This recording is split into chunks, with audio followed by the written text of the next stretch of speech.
میں انمول بائی نمرہ احمد۔ 5واں دن۔ جب میں چھوٹی تھی، یعنی بہت چھوٹی، تو میری ایک عادت تھی جسے آج بھی میرے ماموں، خالائیں، کزنیں وغیرہ یاد کرتے ہیں، اور وہ تھی لطیفے سنانا۔ مجھے درجنوں لطیفے یاد ہوتے تھے اور میں ایک محفل میں بڑے آرام سے 40-50 لطیفے سنا دیا کرتی تھی۔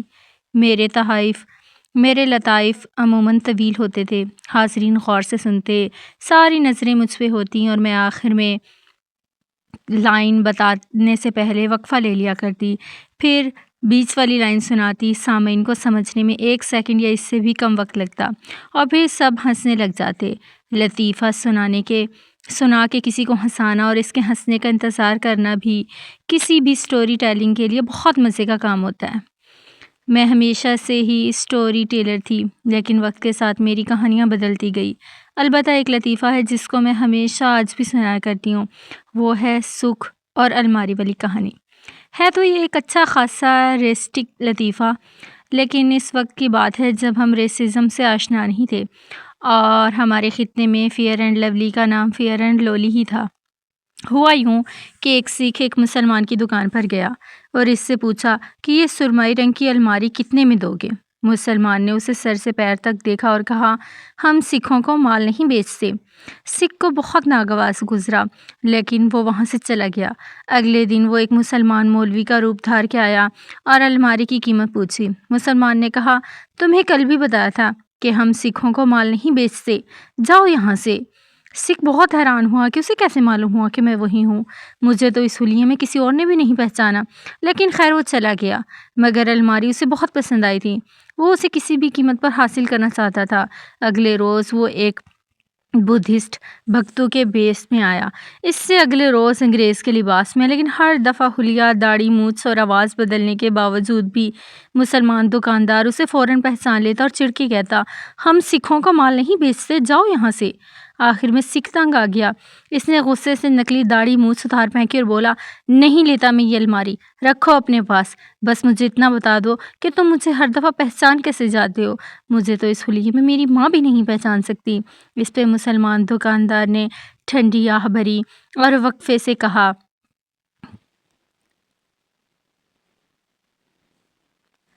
وہ ایسے سردار جی کہ تم ہر دفعہ جس الماری کی قیمت دریافت کرتے ہو وہ الماری نہیں، فریج ہے۔ میں آپ کو ہنسانے کے لیے ایک لمحے کا وقت دیتی ہوں، ہنسنے کے لیے، پھر ہم چلتے ہیں اس وجہ کی طرف جس کے باعث میں آپ کو یہ کہانی سنا رہی ہوں۔ میری ایک ریڈر تھی، اس کا نام تھا کرشمہ۔ وہ بہت ذہین تھی، اس کی عمر 16 سال تھی جب اس نے مجھے پہلی ای میل بھیجی۔ میرے لیے ہر ای میل یا میسج کا جواب دینا ممکن نہیں ہوتا، لیکن کرشمہ کی ذہانت، باتوں اور حسِ مزاح نے مجھے بہت متاثر کیا تھا۔ وہ مجھے کافی دلچسپ لگی تھی، سو میں اکثر اس کی میل یا میسج کا جواب دے دیتی تھی۔ میرے بہت کم ایسے ریڈرز ہیں جن کے ساتھ میں آن اینڈ آف رابطے میں رہتی ہوں۔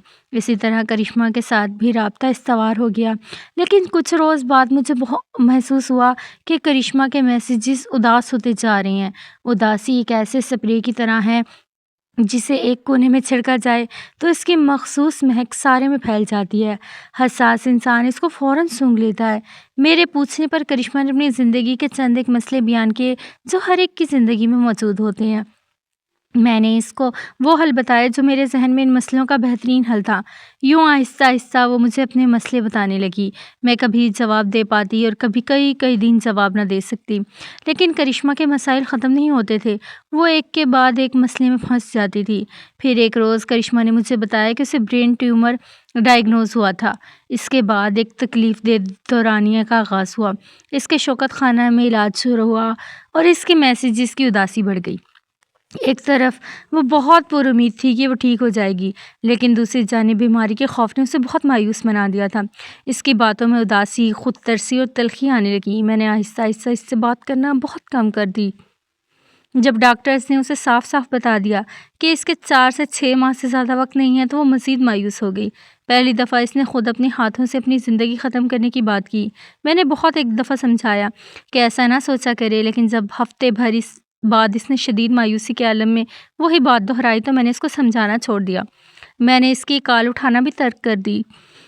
میں کبھی اس کے میسج کا جواب دے دیتی اور کبھی نہ دیتی۔ اسے محسوس ہوا کہ میرا رویہ اس سے روکھا ہو رہا ہے تو وہ مزید پریشان ہو گئی۔ اس کو اندازہ ہو گیا کہ یہ سب خودکشی کی بات سے شروع ہوا ہے، سو اس نے ایک دن مجھے میسج کیا کہ آئندہ وہ ایسی بات نہیں کہے گی، لیکن میرا رویہ اچھا ٹھیک ہے سے زیادہ گرم جوش نہ ہو سکا۔ کرشمہ کی سمجھ میں نہیں آ رہا تھا کہ میں اس کی ایک غلط بات پہ اتنی ناراض کیوں ہو گئی ہوں۔ وہ بہت تکلیف سے بتاتی کہ اس کے پاس زندگی بہت کم ہے اور اس کا کوئی دوست بھی نہیں ہے۔ اگر میں بھی اسے یوں ہی اگنور کروں گی تو اس کے آخری چند ماہ مزید اذیت ناک ہو جائیں گے، جو کہ اس کے لیے قابل برداشت نہیں ہوں گے۔ لیکن میں نے اسے اگنور کرنا شروع کر دیا، بالکل اگنور۔ میرے رویے سے وہ کافی دل برداشتہ ہوئی اور اس نے مجھے میسج کرنا چھوڑ دیا۔ چند دن گزرے تو اس کی امی کا میسج مجھے آیا کہ کرشمہ کی طبیعت بہت خراب ہے اور وہ ہاسپٹلائزڈ ہو گئی ہے، آپ اس سے بات کر لیں، وہ آپ کو اپنا واحد دوست کہتی ہے۔ میں نے اس کی امی کو جواب میں لکھا کہ میں ضرور اس کو کال کروں گی، لیکن میں نے اسے کال نہیں کی۔ میں بالکل بے نیاز ہو گئی۔ مجھے اس کی امی کے 2-3 دفعہ میسج آئے لیکن میں نے اس کا جواب نہیں دیا۔ تقریباً 1 ماہ بعد مجھے پوسٹ میں خط ملا جو 24-25 صفحے کا تھا۔ وہ کرشمہ نے میرے لیے لکھا تھا۔ اس خط کی پہلی سطر یہ کہتی تھی کہ جب تک آپ کو یہ خط ملے گا میں اس دنیا سے جا چکی ہوں گی۔ میں نے خط سرسری سا پڑھا، گویا بس نظر دوڑائی۔ پھر میں نے اپنا واٹس ایپ کھولا، کچھ دیر سوچتی رہی کہ اس کا میسج کروں یا نہیں۔ پھر میں نے میسج نہیں کیا، میں نے فون رکھ دیا۔ اگلے روز اس کی امی کا میسج آیا، اس میں لکھا کرشمہ نے گزشتہ شب ہسپتال میں ہی خودکشی کر لی تھی۔ ساتھ ہی اس کی امی نے ایک جذباتی اور غصیلا پیغام میرے لیے لکھا تھا۔ اس میں انہوں نے مجھے بہت برا بھلا کہنے کے بعد لکھا کہ کوئی اتنا سنگ دل کیسے ہو سکتا ہے۔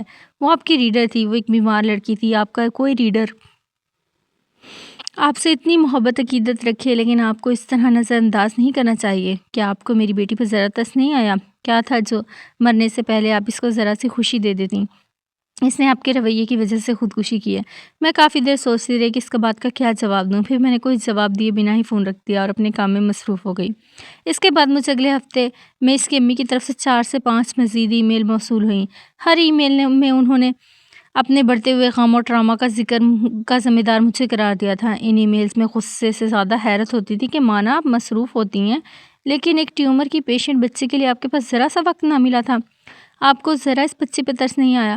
اس کی امی کے آخری ای میل کو میں کافی دیر دیکھتی رہی، سوچتی رہی کہ جواب لکھوں یا نہیں۔ میرا جواب پڑھ کے دوسری جانب کی تکلیف بڑھ جائے گی، لیکن جواب لکھنا بھی ضروری تھا۔ بالآخر جواب لکھنا ضروری تھا، سو میں نے لکھنا شروع کیا۔ میں نے آپ کی میل پڑھی اور مجھے بہت افسوس ہوا۔ کس چیز کا افسوس یہ میں آپ کو بتاتی ہوں، لیکن مجھ سے پہلے بتائیں، کیا آپ نے سکھ الماری والی کہانی سنی ہے؟ شاید نہیں، میں آپ کو سناتی ہوں۔ ایک سکھ ایک مسلمان کی دکان پہ گیا اور اس سے پوچھا یہ الماری کتنے کی دو گے؟ پھر میں نے پورا قصہ لکھا اور آخر میں سکھ کے پوچھنے پر مسلمان نے بتایا کہ اسے سکھ کی پہچان ایسے ہوتی تھی کیونکہ جس چیز کی وہ قیمت دریافت کر رہا تھا وہ الماری نہیں تھی، وہ فریج تھا۔ میں ٹائپ کرتی گئی آہستہ آہستہ۔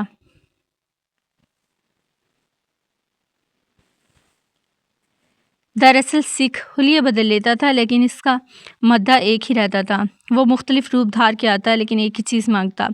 وہ دکاندار اس کو اس کے بھیس سے نہیں اس کی طلب سے پہچانتا تھا۔ آپ کا مسئلہ یہ کہ آپ مجھ سے بار بار الماری مانگ رہی ہیں اور میرے پاس دینے کے لیے آپ کے لیے کوئی الماری نہیں ہے۔ میں نے ای میل بھیج دی اور پھر میں نے اس کو بلاک کر دیا تاکہ ان کی دوبارہ کوئی ای میل مجھے ڈسٹرب نہ کرے۔ لیکن میں آپ کو یہ کہانی کیوں سنا رہی ہوں؟ شاید آپ سمجھ گئے ہوں گے، شاید نہ سمجھے ہوں۔ جس دن اس لڑکی نے مجھے یہ بتایا کہ وہ خودکشی کرنے جا رہی ہے، میں سمجھ گئی تھی اس کو نہ برین ٹیومر ہے، نہ وہ خودکشی کرنا چاہتی ہے، نہ وہ ہاسپٹلائز تھی، نہ اس کی ماں نے مجھے ای میل کرتی تھی۔ وہ ای میل اپنی ماں کے نام سے کرشمہ خود ہی کرتی تھی۔ کرشمہ نے بعد ازاں خودکشی بھی نہیں کی تھی، وہ زندہ تھی۔ میں اس کا رائٹنگ سٹائل پہچانتی تھی۔ الفاظ ہم لکھاریوں کا ہوم گراؤنڈ ہوتے ہیں، اس لیے ان کے ذریعے ہماری ساتھ نہیں کھیلنا چاہیے۔ مجھے لوگوں کی آوازیں بھول سکتی ہیں، شکلیں محو ہو سکتی ہیں، لیکن ہر شخص کا ٹیکسٹ ٹائپ کرنے کا منفرد انداز ہوتا ہے۔ کرشمہ اور اس کی ماں کا انداز ایک سا تھا۔ وہ جتنے نئے نام بنا کے مجھے ای میل کر لیتی میں اسے اس کے مدے سے پہچان لیتی تھی، کیونکہ ہر بات کا اشارہ ایک ہی طرف تھا، مجھے توجہ دو، مجھے تمہاری توجہ چاہیے۔ اس کے سارے مسائل جو وہ مجھے سنایا کرتی تھی من گھڑت تھے۔ مجھے چند دن بعد سمجھ آنا شروع ہو گیا تھا۔ اس کی بیماری اور تکلیف کی داستان بھی من گھڑت تھی۔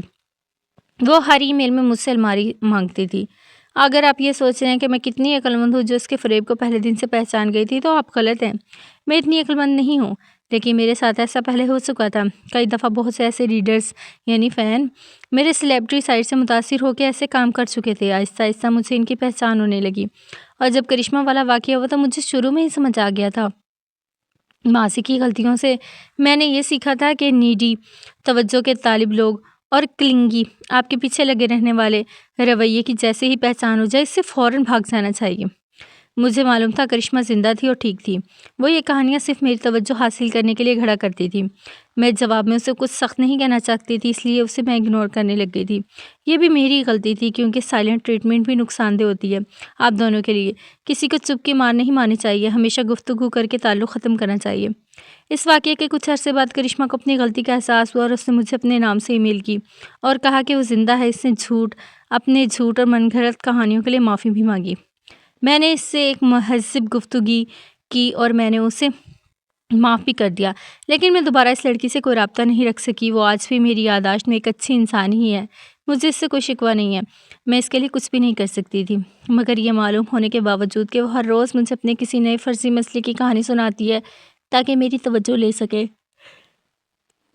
میں نے ایک عرصے تک اس کی کاؤنسلنگ کی کوشش کی، لیکن اس کا کوئی فائدہ نہیں تھا۔ اس سے زیادہ میں اس کے لیے کچھ نہیں کر سکتی تھی۔ سوال یہ ہے کہ وہ لڑکی ایسا کیوں کرتی تھی؟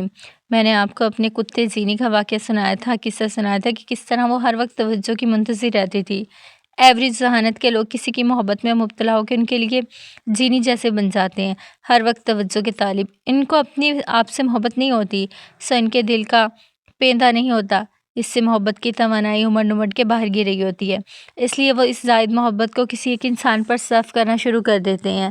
لیکن زیادہ ذہین لوگ ایسی محبت کا شکار ہو جائیں جو رومانوی اور افلاطونی دونوں ہو سکتی ہے، تو وہ توجہ حاصل کرنے کے لیے بہانے ڈھونڈ لیتے ہیں، محبوب سے رابطے میں رہنے کی سچویشن پیدا کرتے ہیں۔ شروع میں وہ اصلی مسائل لے کر آتے ہیں، ان کی محبوب شخصیت ان کو حل کرتی رہتی ہے، لیکن اس سے ان کی تسکین نہیں ہوتی۔ آہستہ آہستہ ان کے پاس بہانے ختم ہونے لگتے ہیں تو وہ بہانے گھڑنا شروع کر دیتے ہیں۔ ایسے لوگ ہی کیوں کرتے ہیں ایسا؟ کیونکہ ان کو ان پہ یقین نہیں ہوتا کہ یہ شخص مجھ سے بنا کسی وجہ کے بھی محبت کر سکتا ہے۔ اپنی قدر و قیمت کا احساس نہ ہونے کے باعث انہیں اپنا آپ محبت کے قابل نہیں لگتا۔ ان کو لگتا ہے کہ محبت محنت کروانی پڑتی ہے۔ وہ یوں ایسی کہانیاں گھڑتے ہیں جس سے محبوب کو ان سے ہمدردی محسوس ہو۔ یہ دو لفظ ہے جس کی طرف میں آ رہی تھی۔ میں آپ کو یہ کہانی کیوں سنا رہی ہوں؟ کیونکہ آپ کی زندگی میں بھی شاید کوئی ایسا شخص آپ کے پیچھے پڑا ہو جس سے آپ کو گھٹن محسوس ہوتی ہو، یا ہو سکتا ہے آپ بھی کسی کی ہمدردی اور توجہ کے طالب بنے ہوئے ہوں۔ کیا یہ رویہ آپ کے اندر بھی ہے؟ یہ جاننے کے لیے سوچیں کہ کہیں مجھے کسی خاص شخص کی ہمدردی کی چاہ تو نہیں ہے؟ کیا کوئی ایسا شخص ہے جس کو اپنا آپ ہم بنانا چاہتے ہیں؟ وہ میرے دکھوں کو محسوس کرے، اس کو میری تکلیف کا احساس ہو، وہ میرے زخم کے راستے میرے اندر اترے، نہ کہ میرے دل کے راستے۔ کیا آپ ایسے انسان ہیں؟ اگر ہیں تو آپ کو ایسا انسان کیوں نہیں ہونا چاہیے؟ کیونکہ ایسا توجہ کا متقاضی انسان اپنے زخم کے راستے سے دوسرے کے دل میں اترنا چاہتا ہے، لیکن زخم بدبودار ہوتا ہے، اس پہ گندا خون جمع ہوتا ہے۔ آپ زبردستی کسی کو بھی اپنے زخم کے قریب لا کے اسے جمع ہوا خون سونگھنے پر مجبور کریں تو وہ مروت میں اسے سونگھ تو لے گا، لیکن اس کے اندر ناگواریت بھر جائے گی، وہ فوراً پیچھے ہٹ جائے گا۔ ایسے ذہین عاشق اس بات سے ناواقف ہوتے ہیں، وہ محبوب کے سامنے خود کو بیچارہ، کمزور اور بے بس ظاہر کرتے ہیں، گویا یہ کہہ رہے ہوں کہ ہم تب تک ٹھیک رہیں گے جب تک تم ہمیں توجہ دیتے رہو گے۔ تم میرے زخموں کو بھرو، میرے مسئلوں کو سنو، مجھے مکمل کرو، مجھ سے تمہاری ضرورت ہے۔ ایسے ذہین عاشق کو واقعی محسوس ہوتا ہے کہ صرف اس کا محبوب ہی اس کا مسیحا بن کے اسے تندرست کر سکتا ہے۔ کرنا بھی چاہیے۔ ہم ڈائجسٹ کی کہانیوں یا فلموں اور ڈراموں میں اکثر یہ لائن سنتے ہیں کہ تم میرے غموں کو سمیٹ لو، لیکن کوئی انسان کسی دوسرے کا غم نہیں سمیٹ سکتا۔ نہ کسی انسان سے دوستی یا تعلق خوشی حاصل کرنے کے لیے بنایا جاتا ہے۔ یہ بات ہم سب کو سمجھنے کی ضرورت ہے۔ ایسا عاشق چاہتا ہے کہ محبوب اس کے غم سمیٹ لے، لیکن محبوب ایسا نہیں کرتا۔ عاشق اس بات پر بے بسی اور خود ترسی کا شکار ہو جاتا ہے، وہ میرا درد کیوں نہیں محسوس کر رہا؟ میں روز اس کو اپنا ایک نیا غم سناتا ہوں، لیکن وہ مجھ سے دور کھنچ رہا ہے۔ کیوں؟ محبوب دن بہ دن اپنے عاشق سے اکتانے لگتا ہے۔ ایسے میں عاشق اپنے اندر محبوب سے شکوے پالنے لگتا ہے۔ اس کے دل میں ایسے خیال چلتے ہیں، اس شخص کے پاس میرے دل کی چابی تھی، پھر بھی اس نے میرا علاج نہیں کیا۔ اس کا ایک میسج مجھے خوش کر سکتا تھا، ایک کال کر لیتا تو میرا دن اچھا گزرتا۔ کتنے ظالم اور بے حس شخص ہے یہ۔ مجھ سے کیوں اتنی محبت نہیں کی اس نے، میں اس سے اتنی نفرت کرتا ہوں، مجھے اس سے بہت نفرت ہے، وغیرہ وغیرہ۔ عاشق ایک وقت میں اس سے شدید نفرت کے ساتھ شدید محبت بھی کرتا ہے۔ محبوب ذرا توجہ دے تو وہ سب کچھ بھلا کے فوراً اس کی طرف لپک جائے گا۔ محبوب اگنور کرے تو اس سے شدید نفرت کرے گا۔ اگر محبوب توجہ نہیں دے رہا تو اس کا مطلب ہے محبوب کو اب عاشق اچھا نہیں لگتا، سو عاشق کو اپنا آپ بھی اچھا نہیں لگتا۔ محبوب اس کے میسج کا جواب نہ دے تو عاشق کا سارا دن برا گزرتا ہے۔ دراصل وہ محبوب سے نفرت نہیں کرتا، وہ اپنے آپ سے نفرت کرنے لگ جاتا ہے اور سمجھتا ہے کہ یہ محبوب ہے جو اب مجھے برا لگنے لگ گیا۔ اس کو کہتے ہیں ٹراما بانڈنگ، اپنے ٹراما، غم، صدمے کے ذریعے کسی سے جڑنے کی کوشش کرنا۔ دوسرے الفاظ میں اپنے زخموں کے راستے کسی کو خود سے محبت کروانے کی کوشش کرنا۔ یہاں ٹراما بانڈنگ کی کوشش کرنے والے عاشق سے کون سی دو غلطیاں ہو رہی ہیں؟ پہلی، اس کی لا علمی ہے۔ ایسے عاشق وہ لوگ ہوتے ہیں جنہوں نے کبھی کسی سے صحت مند اور متوازن تعلق نہیں بنایا ہوتا۔ بچپن میں ہونے والے برے واقعات یا کوئی پرانا ٹراما جس سے وہ کبھی بھی نکل نہیں سکے، ان سے بڑے ہو کے بھی ایسے ٹاکسک تعلقات بنواتا ہے۔ نہیں سمجھے؟ دیکھیں، جب ایک انسان کسی صحت مند رشتے میں بندھا نہیں ہوتا تو اس کو معلوم نہیں ہوتا کہ صحت مند تعلق کیا ہوتا ہے۔ جیسے یہ بچی عمر میں چھوٹی تھی، اس کو تعلق بنانے کا پہلا اصول نہیں معلوم تھا کہ آپ کسی سے دوستی، محبت یا نکاح کا تعلق اس لیے نہیں جوڑتے کہ آپ کو خوشی ملے۔ اگر آپ خوشی کی تلاش میں رشتہ جوڑ رہے ہیں اور آپ کو لگتا ہے کہ رشتہ آپ کو خوش کرے گا تو ایسا نہیں ہوگا۔ آپ شادی یا دوستی یا اس تعلق کو پا لینے کے بعد بھی ناخوش اور محروم ہی رہیں گے، ترسے ہوئے، کسی کمی کا شکار، نامکمل۔ کیا آپ بھی ان لوگوں میں سے ہیں جو سمجھتے ہیں کہ جب ان کی شادی ہوگی تو وہ بہت خوش ہو جائیں گے، ان کی زندگی فیری ٹیل جیسی ہو جائے گی، ان کو بہت خوشیاں ملیں گی؟ جاگ جائیں، اب آنکھ کھولنے کا وقت ہے، کیونکہ ایسا نہیں ہوتا۔ وہ لوگ غلط ہیں جو شادی اس لیے کرتے ہیں کہ یوں ان کی زندگی میں خوشی آ جائے گی۔ آپ نے شادی شدہ لوگوں کو کہتے سنا ہوگا کہ شادی کے بعد حقیقی زندگی بڑی تلخ ہوتی ہے، خواب ٹوٹ جاتے ہیں، وغیرہ وغیرہ۔ وہ لوگ بھی غلط ہیں، اس لیے کہ یہ وہی لوگ ہیں جو خوشی حاصل کرنے کے لیے فینٹیسی کے ساتھ شادی کے تعلق میں بندھے تھے، لیکن شادی کے بعد ان کو خوشی نہیں ملتی تو وہ کہتے ہیں محبت وغیرہ بس فیری ٹیل ہے۔ ہمارے یہاں اکثر لوگوں کی شادی اور دوستی کے بارے میں اپروچ ہی غلط ہوتی ہے۔ آپ شادی یا کوئی بھی دوستانہ تعلق بھلے غیر رومانوی ہو اس لیے نہیں بناتے کہ وہ آپ کو خوش کرے گا یا اس سے آپ کی بے رونق زندگی میں رنگ بھرے گا۔ پھر آپ کوئی رشتہ کیوں بناتے ہیں؟ تاکہ اپنے اندر کی خوشی کو اس رشتے میں اڈھیل سکیں۔ آپ بے رونق زندگی اس لیے کسی دوسرے انسان کی زندگی میں داخل کیے ہو کہ اس رشتے کے کامیاب ہونے کی توقع نہیں کر سکتے۔ آپ دوستی یا شادی سے پہلے اپنی زندگی میں خود خوشی بھرتے ہیں، پھر آپ اس خوشی کو اس نئے رشتے میں اڈھیلتے ہیں۔ یاد رکھیے، آپ نے روکھے پھیکے دل کے ساتھ خود کو کسی کی زندگی میں شامل نہیں کرنا، کیونکہ اگر آپ اس رشتے کو کچھ نہیں دے نہیں سکتے تو آپ اس سے اس کا سارا رنگ چھینتے جائیں گے۔ رشتہ، شادی، دوستی، یہ سب بناتے وقت دونوں فریقین اپنی اندر کی محبت اور خوشی اس رشتے میں ڈالتے ہیں۔ اس کا یہ مطلب نہیں ہے کہ ایک کامیاب رشتے میں دونوں لوگ بہت خوش باش ہوتے ہیں۔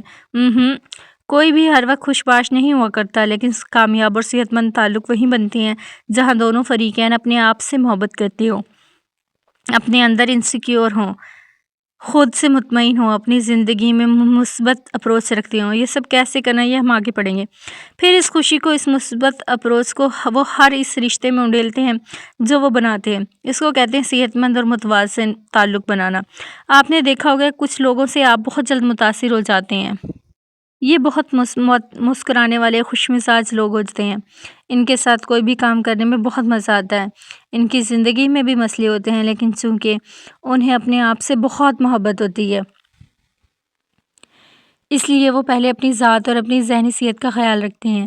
وہ اپنے اندر کے اس انسان کی حفاظت کرتے ہیں، وہ اعتماد سے اپنے لیے فیصلے لیتے ہیں، لوگوں سے اپنے لیے عزت کی ڈیمانڈ کرتے ہیں، پھر ان کی شکل عام ہو یا قد کاٹ واجبی، ان کے اپنے رشتوں سے تعلقات بہت اچھے ہوتے ہیں۔ اور آپ نے ایسے شکی شوہر بھی دیکھے ہوں گے یا رشتہ داروں سے قصے سنے ہوں گے جہاں مرد اپنی بیویوں کو میکے نہیں جانے دیتے، ان کو کنٹرول کرتے ہیں، ان پر ہر وقت تنقید کرتے ہیں، وہ بیوی میں نقص نکالتے ہیں۔ کیوں؟ کیونکہ وہ شادی کے وقت اس رشتے کے لیے تیار نہیں تھے۔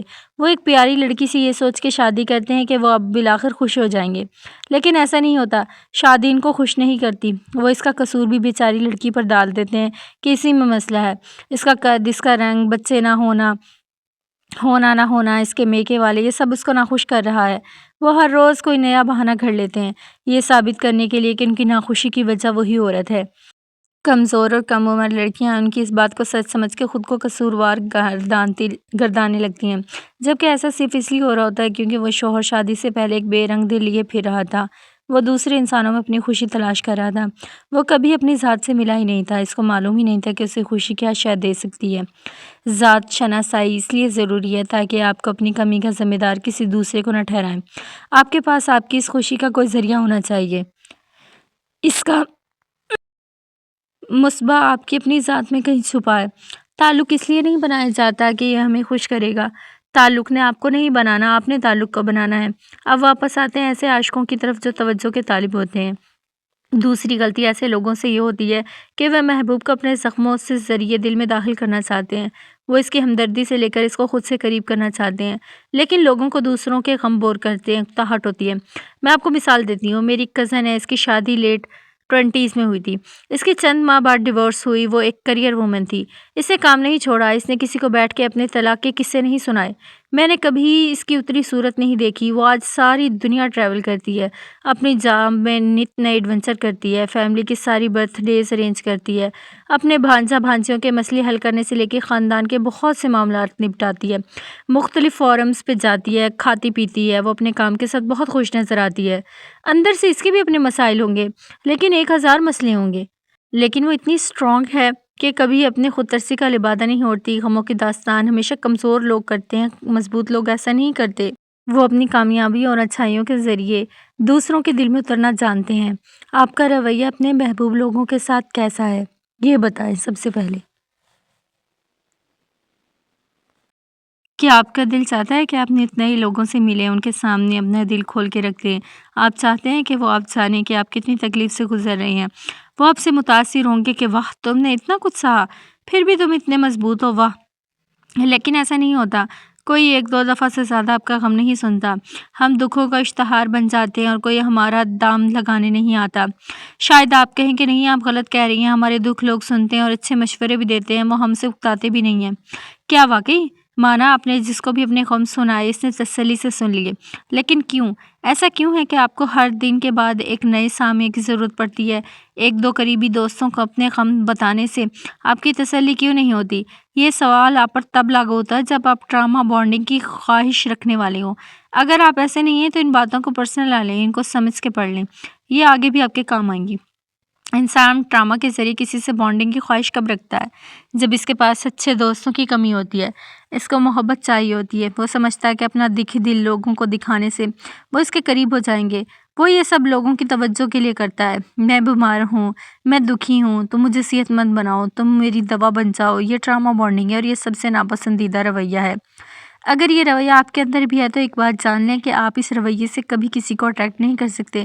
یہ بات آج ذہن میں بٹھا لیں۔ اگر ٹراما بانڈنگ کام کرتی ہے تو صرف ان لوگوں کے لیے جہاں دوسرا فرق بھی ذہنی بیمار ہوتا ہے اور دونوں ایک دوسرے کے ساتھ بانڈ ہو کے مزید پستی میں گرتے جاتے ہیں۔ ذہنی طور پر صحت مند لوگوں کے اوپر یہ کام نہیں کرتی۔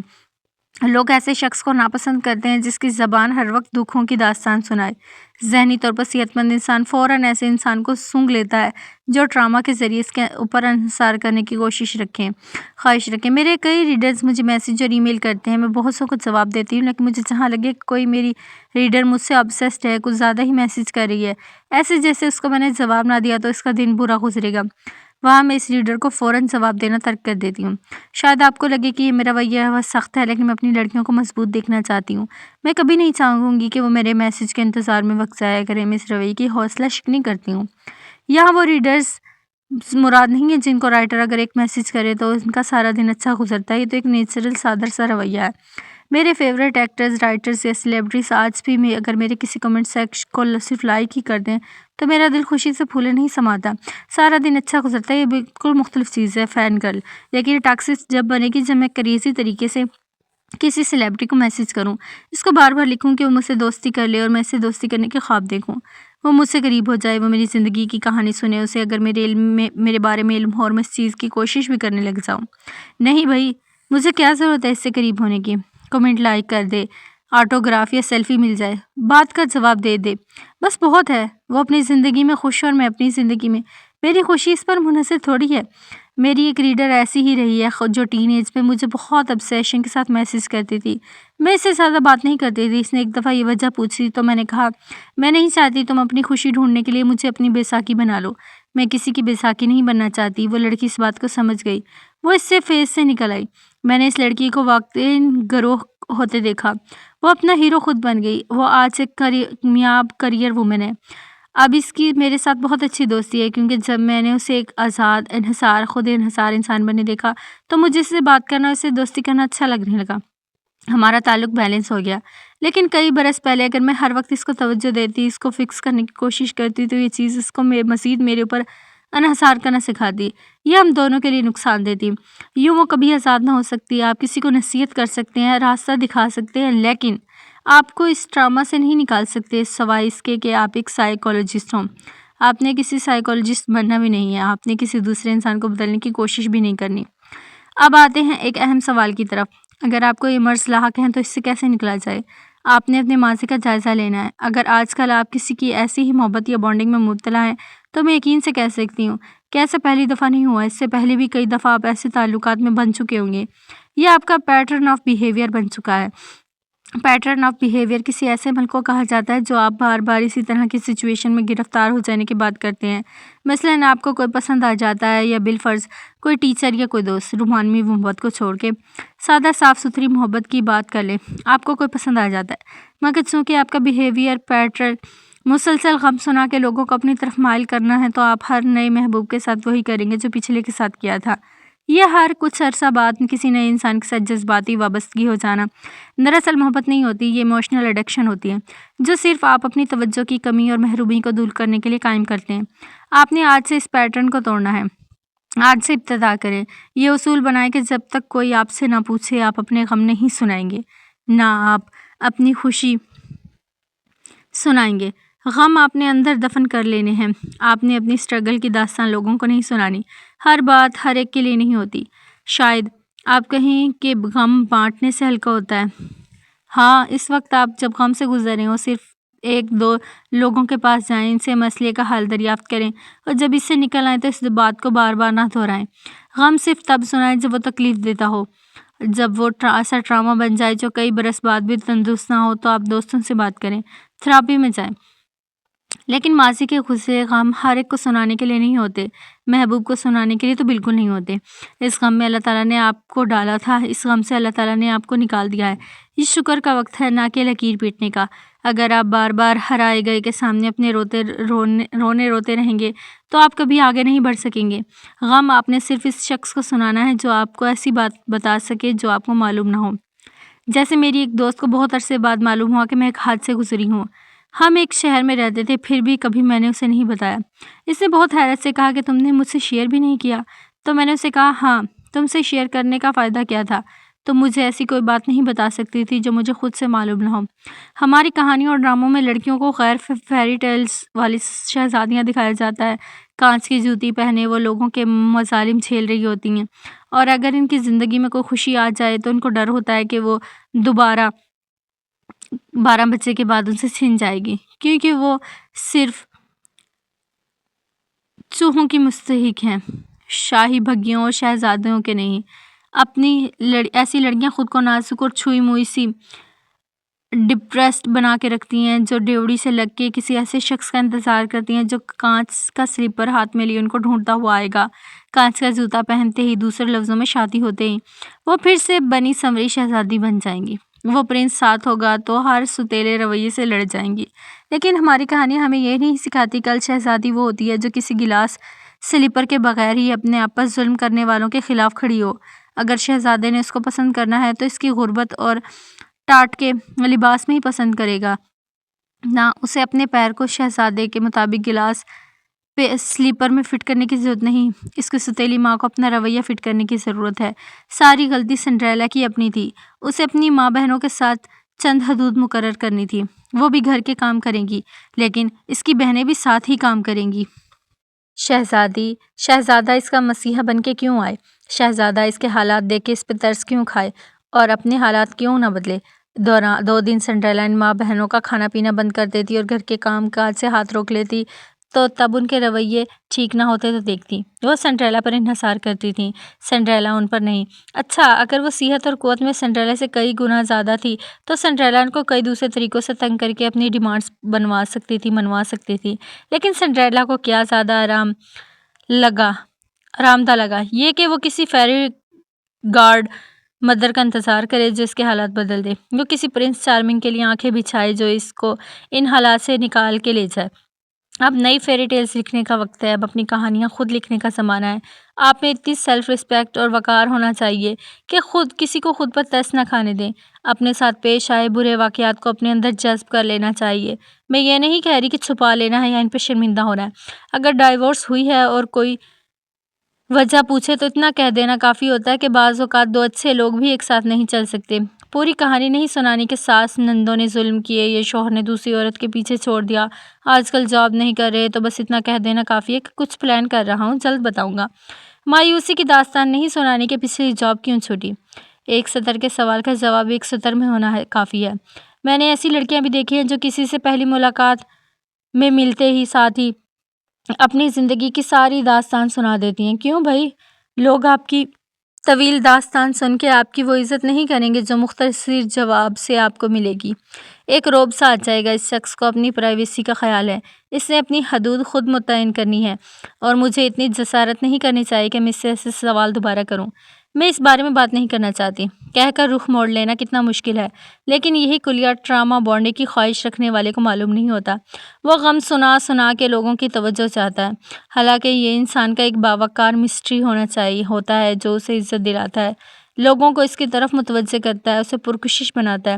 محبت کروانے والوں کے لیے سہاروں کی ضرورت نہیں ہے۔ جو شخص آپ کو آپ کی وجہ سے توجہ نہیں دے سکتا، آپ کو اس کی توجہ مانگنی ہی نہیں چاہیے۔ لوگ ٹراما بانڈنگ سے اس لیے جڑنا چاہتے ہیں کیونکہ انہیں خود پہ یقین نہیں ہوتا۔ ان کی اپنی نظروں میں اپنی ذات کی قدر اتنی کم ہوتی ہے کہ انہیں لگتا ہے کہ وہ اپنی اصل شخصیت سے کبھی کسی کو ٹریک نہیں کر سکتے، اس لیے ان کو سہارے چاہیے ہوتے ہیں، جھوٹ کے، اپنی محرومیوں کے اظہار کے، شاید اسی طرح وہ کسی کی توجہ گھیرنے میں کامیاب ہو جائیں۔ ٹراما بانڈنگ کا مسئلہ یہ ہے کہ محبوب کی بے رخی، غلط رویہ بھی محبت میں شمار ہوتی ہے۔ محبوب آپ کا میسج اگنور کرے، آپ کو برا بھلا کہے، اپنی ایٹیٹیوڈ دکھائے اپنا، یا شادی شدہ زندگی میں شوہر کی صورت میں جسمانی اذیت دے، کسی بھی قسم کی اذیت دینے کے بعد وہ اچھا ہو جائے، جیسے پہلا رویہ اپنا لے تو عاشق سب کچھ بھول جاتا ہے۔ یا آپ کسی کے ساتھ ٹراما کے ساتھ جڑے ہیں، وہ آپ کو باندھ کے رکھے گا، لیکن اگر وہ ذہنی طور پر صحت مند انسان ہے تو وہ آپ کو اپنی زندگی سے نکال دے گا کیونکہ اسے اپنی ذہنی صحت عزیز ہے اور آپ اسے پریشان کر رہے ہیں۔ پھر دوست کیسے بنائے جائیں؟ کیسے لوگوں کو خود سے محبت کروائی جائے؟ اپنے اس پیٹرن کو توڑ کے، لوگوں سے اتھینٹک بانڈنگ کے ذریعے جڑ کے۔ اتھینٹک یا اصل محبت سست روی سے آگے بڑھتی ہے۔ جیسے جیسے آپ انسان کو جانتے ہیں ویسے ویسے اس کی محبت میں گرفتار ہوتے ہیں، جبکہ ڈراما بانڈنگ ایک جادوئی سا اثر ہوتا ہے۔ آپ کسی سے اتنے متاثر ہو جاتے ہیں، اس کی محبت میں اتنے اندھے ہو جاتے ہیں کہ آپ کو ان کے علاوہ کچھ نظر نہیں آتا، بس آپ دونوں ہر وقت رابطے میں رہیں، ہر وقت بات کرتے رہیں۔ وہ شخص گلوکوز کی ایک بوتل بن جاتا ہے جس سے قطرہ قطرہ رس کے آپ کے اندر ٹپکایا جا رہا ہوتا ہے۔ یہاں خوراک رکی، یہاں آپ جلے پیر کی بلی کی طرح ادھر ادھر اس طرح میں چکر کاٹنے لگے۔ ٹراما بانڈنگ میں جدائی بے قرار کر دیتی ہے، محبوب کا دور جانا بے چین کر دیتا ہے، یہ نارمل نہیں ہے۔ اصل محبت آپ کو آزاد کر دیتی ہے، آپ کو دوست یا محبوب کی کمپنی خوش کرتی ہے، اور اس کے دور جانے پر بھلے آپ اس کو مس کریں لیکن آپ کی اپنی بھی کوئی زندگی ہوتی ہے۔ اصل محبت توازن کے ساتھ ہوتی ہے۔ وہ میسج کا جواب نہ دے تو آپ سمجھ جاتے ہیں کہ وہ مصروف ہے، اس کی اب بھی اپنی کوئی زندگی ہے جیسے آپ کی ہے۔ اور ٹراما بانڈنگ میں آپ محبوب کے ساتھ خود کو خوش محسوس کرتے ہیں، اصل محبت میں آپ محبوب کے ساتھ خود کو سیکیور محسوس کرتے ہیں۔ لوگوں سے اتھینٹک طریقے سے بانڈنگ ہونے کا طریقہ وہی پرانا ہے جس کے ذریعے ہر عظیم محبت جنم لیتی ہے اور پروان چڑھتی ہے، اور وہ ہے اپنے محبوب کو اپنے اندر کے اصل سے انسان سے ملوانا۔ کسی کو آپ سے محبت تب ہوگی جب وہ آپ کے اندر کے اصل انسان کو جاننے لگے گا، یعنی آپ کو کیا پسند ہے، کیا ناپسند، آپ کے شوق کیا ہیں، ویلیوز کیا ہیں، کیا آپ لوگوں سے مہربانی کا رویہ رکھتے ہیں، دوسروں کی مدد کرتے ہیں، کیا آپ کی حصے مزاج اچھی ہے، کیا آپ ایک فن پرسن ہیں یا بورنگ، آپ لوگوں کو اپنے رویے، بات اور اخلاق سے کمفرٹیبل محسوس کرواتے ہیں یا نہیں، کیا آپ لوگوں کو کچھ نیا سکھاتے ہیں، کیا لوگ آپ کے پاس سے خوشی سے اٹھتے ہیں یا بھاری دل کے ساتھ۔ آپ کے بارے میں یہ باتیں جان لینے کے بعد کوئی شخص یا آپ سے دور چلا جاتا ہے یا آپ کے قریب آ جاتا ہے، یہ اس شخص پر بھی منحصر ہے کہ وہ خود کس چیز کی قدر کرتا ہے۔ اگر آپ ایک مہربان انسان ہیں اور خود غرض مفاد پرست، تو وہ آپ بے وقوف گردان کے دور ہو جائے گا اور وہ آپ کے قابل ہی نہیں تھا۔ یاد رکھیں، آپ اپنے جیسے لوگوں کو اٹریکٹ کرتے ہیں، اس لیے جب آپ خود کو مثبت بناتے ہیں تو آپ مثبت لوگوں کو اٹریکٹ کرنے لگ جاتے ہیں، منفی لوگوں کو جلد پہچان کے ان سے دور ہٹ جاتے ہیں۔ کہنے کا مقصد یہ ہے کہ یہ باتیں یعنی آپ کی شخصیت کیسی ہے، یہ ہے وہ چیز جسے جان کے لوگ آپ سے محبت کرتے ہیں۔ آپ نے اپنے غموں کی داستان سے ان کو خود سے قریب نہیں کرنا، کھلی کتاب بن کے لوگوں کے سامنے نہیں گھومنا۔ آپ نے لوگوں کو اپنی ذات خود دریافت کرنے دینا ہے، آپ نے لوگوں کو اپنا تعاقب کرنے دینا ہے۔ دوسروں کو اتنا موقع اور وقت تو دیں کہ وہ آپ کی جستجو کے سفر پہ نکلے، وہ آپ کو تلاش کر سکیں، پرت در پرت آپ کے اندر کے انسان کو کھوجیں، اور اگر وہ انسان مثبت اور اچھا ہے، اپنے آپ سے محبت کرنے والا ہے، تو لوگ خود بخود آپ سے محبت کرنے لگیں گے۔ کہنے کو یہ کتابی باتیں لگتی ہیں، لیکن جب تک آپ خود سے تعلق قائم نہیں کرتے، دوسروں سے خود کو جوڑنا نیری بے وقوفی ہے۔ اور خود سے تعلق قائم کیسے کرنا ہے؟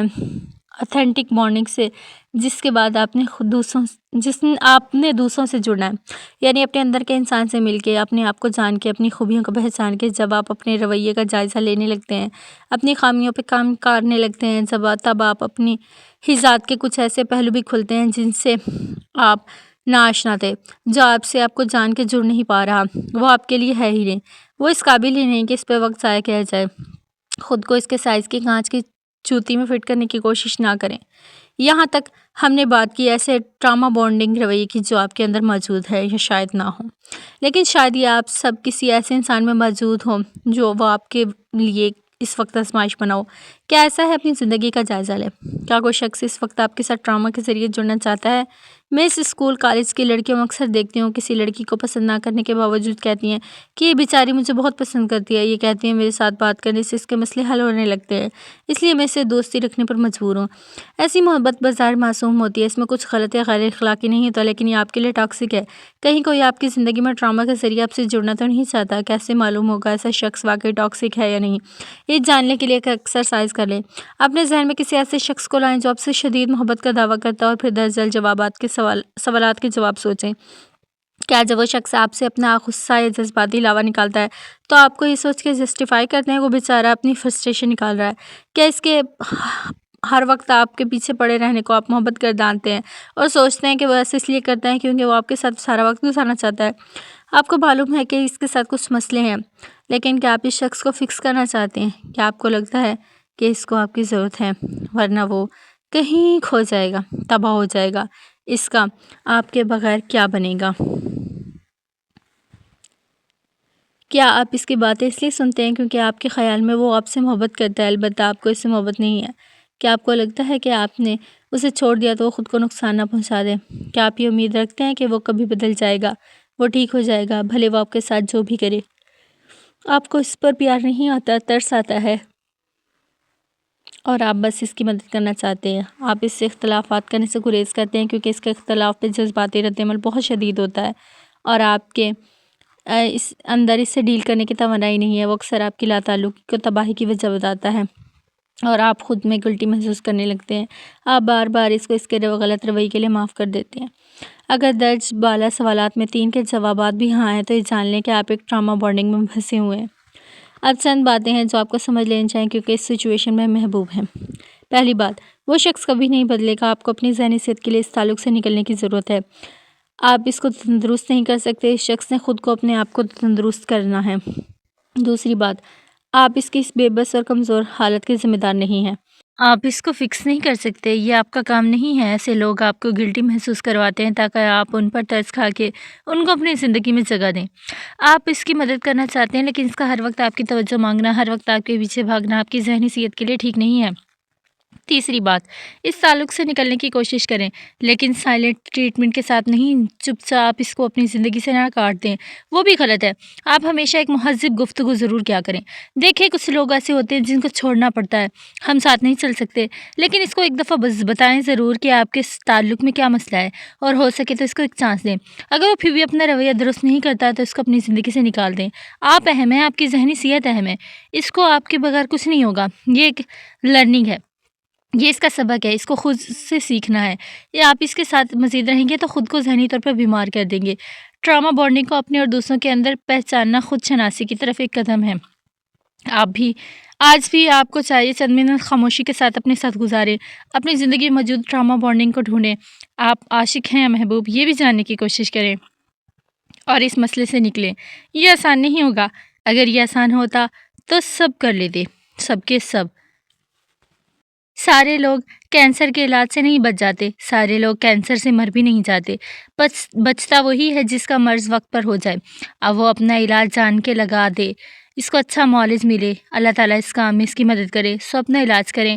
اور اگر کسی اور کو یہ مرض ہے تو اس کو خود سے دور کریں۔ یہ مرض آپ کے اندر ہے تو کینسر ہے، اس کے اندر ہے تو چھوت ہے، اپنے آپ کو بچانے کے لیے اس کو دور کرنا ہی بہتر ہے، کیونکہ آپ کسی کے ڈاکٹر نہیں ہیں، آپ کو صرف یہاں اپنی روح کا علاج کرنا ہے۔ یہ دنیا ایک قید خانہ ہے، سب یہاں اپنا اپنا وقت کاٹنے آئے ہیں، آپ نے بھی صرف اپنا ہی وقت کاٹنا ہے، کسی دوسرے کا نہیں۔ تو یہ تھی آج کی ایپیسوڈ، آج کا چیپٹر، کہ آپ نے اپنی ٹراما بانڈنگس کو کس طرح سے ہیل کرنا ہے، کس طرح سے اپنے جذبات پہ قابو پانا ہے۔ اور میرے خیال میں سب سے جو بیسٹ طریقہ ہے اپنے آپ کو ٹائم دینا، اپنے آپ کو وقت دیں، کسی بھی چیز میں ایڈجسٹ ہونے کے لیے وقت بہت ضروری ہے۔ وقت ایک پل میں نہیں گزر جاتا، اور کبھی کبھی ایسے لگتا ہے کہ سالوں ایک پل میں نکل گئے، ایسے بھی ہوتا ہے، لیکن جب تک آپ خود کو وقت نہیں دیں گے، اپنی ذات کے لیے اپنے آپ کو اہمیت نہیں دیں گے، اور تب تک کوئی دوسرا بھی آپ کو اہمیت نہیں دے گا۔ یہ سب سے اہم ہے۔ اور دوسری بات، جلدی سے اگر ایپیسوڈ اچھی لگی ہو تو لائک کریں، کمنٹ کریں، اور میرے چینل کو جلدی سے سبسکرائب کریں۔ اپنا خیال رکھیں، اپنے سے زیادہ اپنے پیاروں کا خیال رکھیں، اپنی فیملی کا خیال رکھیں۔ اور وقت، پھر وہی والی بات کہ وقت آپ کے لیے اور آپ کی فیملی کے لیے بہت ضروری ہے، آپ ان کے ساتھ وقت گزاریں، پھر یہ وقت نہیں آئے گا دوبارہ زندگی میں۔ چلیں، اللہ حافظ۔